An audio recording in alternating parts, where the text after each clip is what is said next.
వ్యవసాయం అనే ఒక ప్రయోగశాలలో రైతే ఒక పరిశోధకుడు. అనుభవమే ఫలితం. నారు పోసే నాటి నుంచి పంట కోసేదాకా తపస్సులా చేస్తేనే సాగుబడి ఫలిస్తుంది. ఆ విధంగానే వ్యవసాయంలో విప్లవాత్మక మార్పు తేవాలని తెలంగాణ ప్రభుత్వం దృఢ నిశ్చయంతో ఉంది.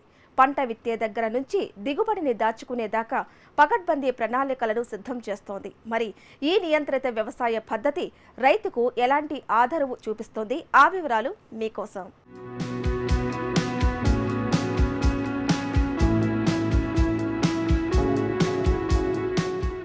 రైతు కష్టం దళారుల పాలు కాకుండా చూడాలంటే మార్కెట్లో డిమాండ్ ఉన్న పంటల్నే పండించేలా చూడాలని నిపుణులు చేసిన సూచనలతో ఏకీభవించిన ముఖ్యమంత్రి కేసీఆర్ నియంత్రిత వ్యవసాయ విధానాన్ని ప్రకటించారు.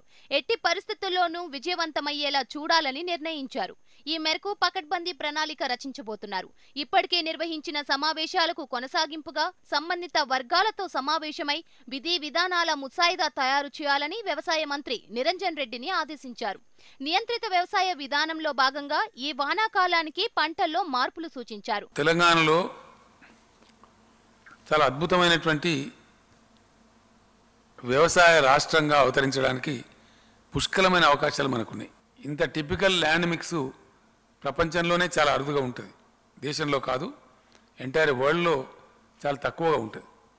అందువల్లనే ఇక్రిసాడ్ అనే అంతర్జాతీయ పరిశోధన సంస్థ మన పటాన్చెరులో ఏర్పడ్డది.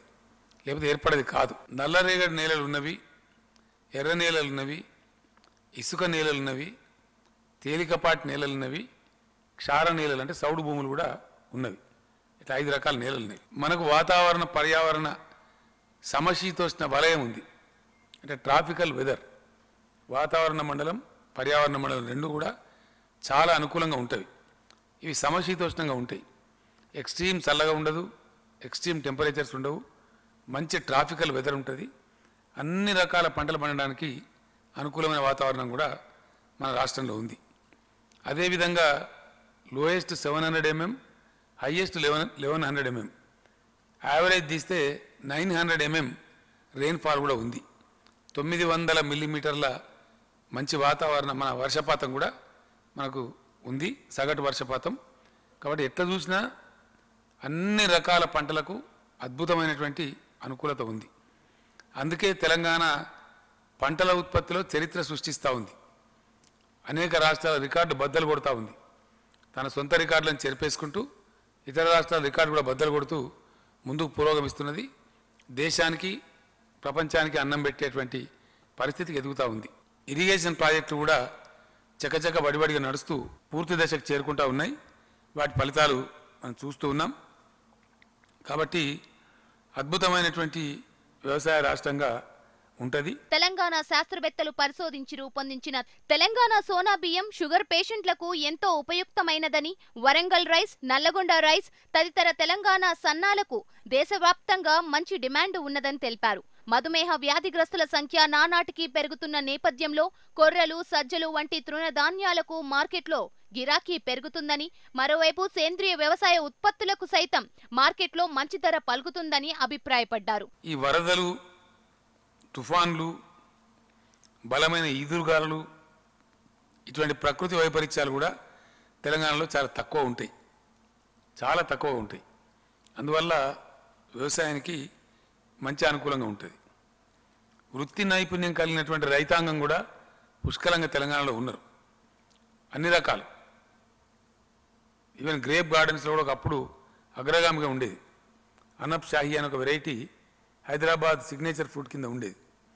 ఫర్ ఎగ్జాంపుల్ ఇప్పుడు మామిడి పళ్ళల్లో మన హిమాయత్ పసంద్ అనేది అది తెలంగాణ రాష్ట్రానికే పరిమితం, తెలంగాణ రాష్ట్రానికే ప్రత్యేకం. Signature fruit of Telangana state. అంత అద్భుతంగా అటువంటి పంటలు కూడా మన దగ్గర పండుతాయి. దానికి తోడుగా తెలంగాణ రాష్ట్రం అవతరించిన తర్వాత ఇండియన్ హిస్టరీలో ఇండియాలో ఏ స్టేట్లో కూడా అమలు చేయనటువంటి రైతు ప్రోత్సాహక, రైతు సహాయ చర్యలు తెలంగాణలో అమలు జరుగుతూ ఉన్నాయి. వాటన్నిటినీ ఇండియాలో కేంద్ర ప్రభుత్వం కానీ ఇతర రాష్ట్రాలు కానీ స్వీకరించి ఈ వాళ్ళ కార్యక్రమం కింద కూడా అమలు చేస్తూ ఉన్నారు. పాలీ హౌస్ కల్టివేషన్ కావచ్చు, గ్రీన్ హౌస్ కల్టివేషన్ కావచ్చు, 75% అండ్ 95% సబ్సిడీలు. అంటే 95% ఏమో ఎస్సీ ఎస్టీలకు, 75% ఏమో మిగిలిన అందరికీ ఈ సదుపాయం ఉంది. మైక్రో ఇరిగేషన్ కూడా 90% ఏమో అందరికీ, 100% ఎస్సీ ఎస్టీలకు సబ్సిడీ ఇస్తున్న ఒకే ఒక రాష్ట్రం తెలంగాణ రాష్ట్రం. ఈ సదుపాయం కూడా ఉంది. ఫార్మ్ మెకనైజేషన్ అంటే వ్యవసాయ యాంత్రీకరణలో భాగంగా వేలాది ట్రాక్టర్లు, హార్వెస్టర్లు ఏ రాష్ట్రం కూడా పంచిపెట్టలేదు ఇండియాలో పెద్ద సబ్సిడీ రేట్ల మీద. అది కూడా అద్భుతంగా తెలంగాణ రాష్ట్రమే ఏర్పాటు చేసింది. పాడి పశువులకు వేలాది పశువులు పంపిణీ చేసినాం. పాడి రైతులందరికీ లీటర్కు 4 రూపాయల చొప్పున ప్రోత్సాహకాలు కూడా అందిస్తూ ఉన్నాం. 70 లక్షల ఎకరాలలో పత్తి పంటలు వేద్దాం. వర్షాకాలంలో 40 లక్షల ఎకరాలలో వరి చేను వేద్దాం. ఏ రకాలు వేయాలనేది ప్రభుత్వం చెప్తుంది. ఆ రకాలు మాత్రమే వేయాలి. ఎందుకంటే మీకు ఈజీగా అమ్ముడు పోవాలి, డబ్బులు రావాలి, కనీసం మద్దతు ధర రావాలి. కాబట్టి ఆ రకాలు వేస్తే డిమాండ్ ఉన్న వాటిని మేము కనిపెట్టినాం. ఇప్పుడు శాస్త్రజ్ఞులు కానీ వ్యాపారస్తులు అందరూ కలిసి దాన్ని మీకు చెప్తారు. ఆ రకంగా జరగాలి. వర్షాకాలంలో మక్క పంట వేయద్దని మేము రైతులకు చెప్తా ఉన్నాం. మక్క పంట వేసే బదులు నువ్వు కంది పంట వేయి, పత్తి పంట వేయి. ఎందుకంటే మక్క 25 క్వింటాల కన్నా ఎక్కువ రాదు. అదే ఇది వేస్తే లాభం ఎక్కువ వస్తుంది. మక్క వేస్తే కొనేవాడు లేడు. మన రాష్ట్రంలో మక్కల వినియోగం 25 లక్షల టన్నుల వరకు ఉంది. మన పోల్ట్రీ ఫామ్ కావచ్చు, స్టార్చ్ ఫ్యాక్టరీలు కావచ్చు, కొంత ఫీడ్ కావచ్చు, 25 లక్షల టన్నుల మక్కలకు మన గిరాకీ ఉంది. వర్షాకాలంలో మక్క పంట పెట్టకూడదు. యాసంగిలో మక్క పంట పెడదాం. ఎందుకంటే యాసంగిలో పెడితే ఏంది 35 నుంచి 40 క్వింటాలు పండుతుంది. పంట దిగుబడి ఎక్కువ వస్తుంది, రైతుకు లాభం ఎక్కువ వస్తుంది. కంది 15 లక్షల వరకు పోదాం.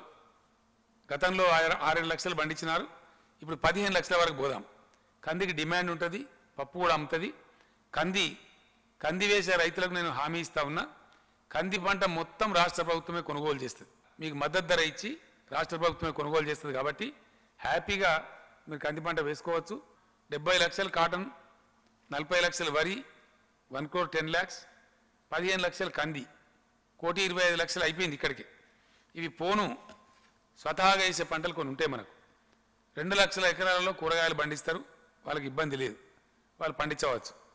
నిజామాబాద్, నిర్మల్, జగిత్యాల జిల్లా ప్రాంతాలలో పసుపు పండిస్తారు మన రైతులు. కేసముద్రం, మహబాద్లో కూడా పండిస్తారు, వాళ్ళకు ఇబ్బంది లేదు.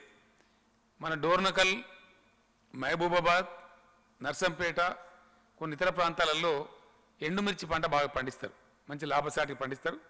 వాళ్ళు కూడా 2.5 లక్షల ఎకరాలు మిర్చి పంట వేసుకోవచ్చు. వాళ్ళ గురించి ఎటువంటి అభ్యంతరం లేదు. సోయాబీన్స్ పంట కూడా మన ఆదిలాబాద్, నిజామాబాద్ జిల్లాలో కొంత వేస్తారు. అది దాదాపు 3-3.5 లక్షలు వేస్తారు. వాళ్ళు నిరభ్యంతరంగా వాళ్ళందరూ వేసుకోవచ్చు.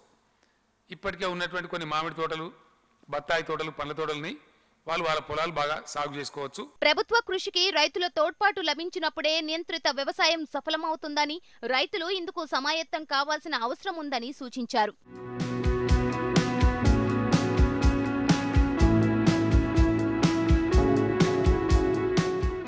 ఈ రోజు ప్రసారమైన కార్యక్రమంతో పాటు రైతులకు ఉపయోగపడే మరింత సమాచారం కోసం మా హెచ్ఎం టీవీ అగ్రి యూట్యూబ్ ఛానల్ని సబ్స్క్రైబ్ చేసుకోండి. ఇది ఇవాల్టి నేలతల్లి కార్యక్రమం. నమస్తే.